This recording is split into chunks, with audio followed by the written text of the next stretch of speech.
The lecture hall buzzed with nervous energy as 300 delegates from across the Galactic Council took their seats. Commander Zixathala of the Hegemony straightened her ceremonial uniform, her 4 eyes scanning the assembled crowd of beings who represented 47 different species. Today's briefing was crucial. Earth had finally been approved for colonization, and these delegates would be the advanced scouts. "Welcome, honored representatives," Zixathala began, her translator device converting her native clicks and whistles into standard galactic. "Today we discuss survival protocols for the 3rd planet of the Sol system. Designation: Earth." A holographic display materialized behind her, showing a blue-green marble suspended in the void. Murmurs rippled through the audience. Several crystalline delegates chimed their concern, while the gas-breathing Vorthon contingent shifted uneasily in their environmental suits. "Earth presents unique challenges," Zixathala continued. "The planet is a Class 7 death world with environmental hazards unlike anything most of you have encountered." The first slide appeared, a violent storm system swirling over an ocean. These hurricanes generate winds exceeding 300 kilometers per hour. The atmospheric pressure drops can crush unprepared beings. Nervous chittering filled the room. Ambassador Cleet of the Mollusk Federation raised a tentacle. "Surely the indigenous species has adapted by burrowing deep underground." Negative. Humans construct flimsy shelters and remain on the surface. Many actually venture outside during these storms for recreational purposes. The audience fell silent. Someone in the back whispered, "Recreational?" Zixathala advanced to the next slide, a towering mountain range. These earthquakes can reach magnitude 9.0 on the Richter scale, literally reshaping the terrain in seconds. The planet's crust shifts constantly. "And the humans?" asked a delegate.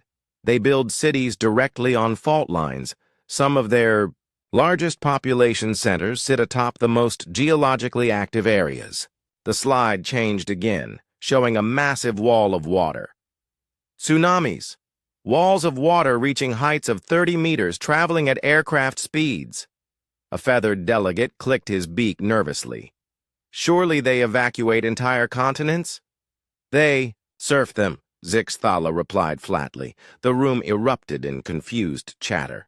The word surf didn't translate well into most languages, requiring lengthy explanations that only deepened the bewilderment. "Moving on," Zixathala said, raising her voice. "Temperature variations. Earth experiences seasonal fluctuations from -40 to +50 Celsius.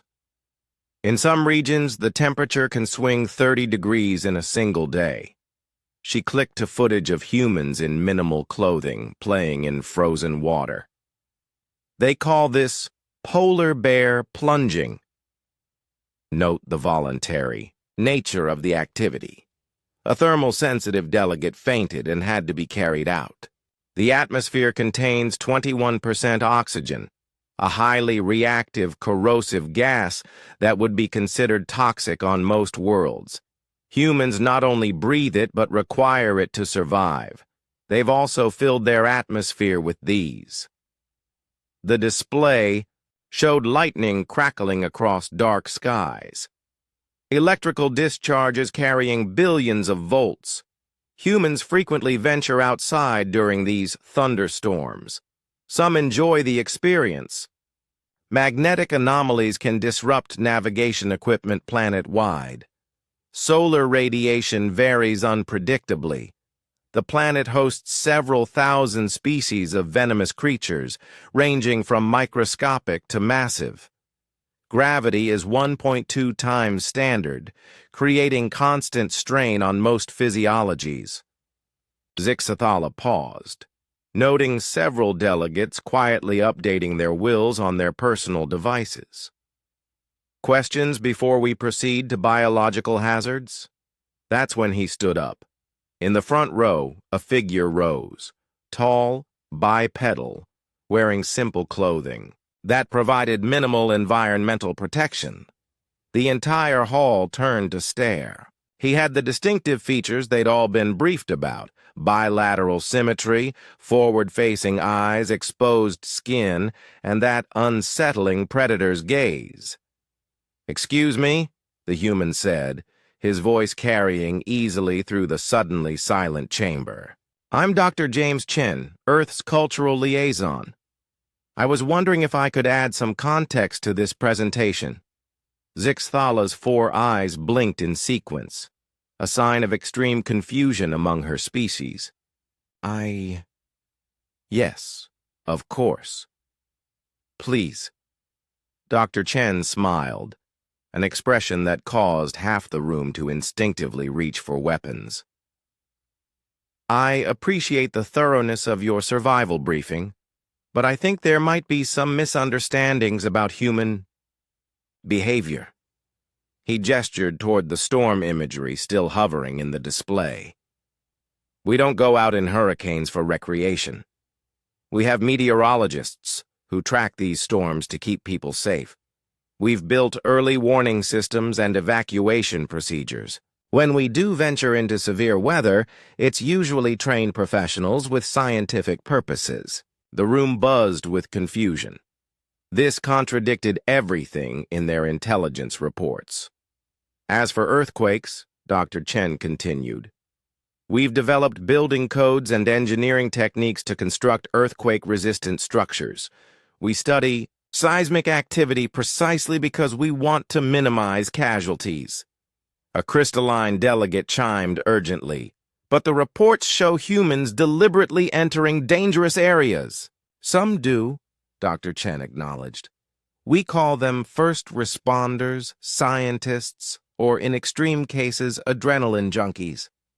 But they represent a tiny fraction of our population.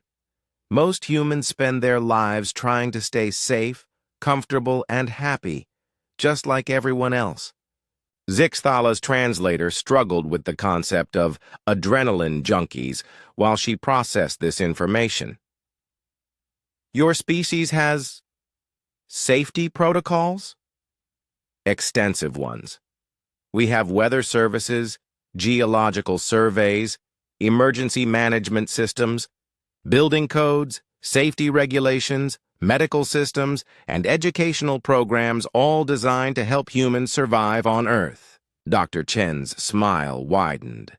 "The thing is, we don't just endure Earth's challenges. We've learned to thrive despite them. We've turned a death world into a garden. We've made the impossible routine." He paused, looking around the room at faces, ranging from confused to terrified. "Earth isn't trying to kill us. It's our home. And we've spent millennia learning how to make it the most beautiful, livable place in the galaxy."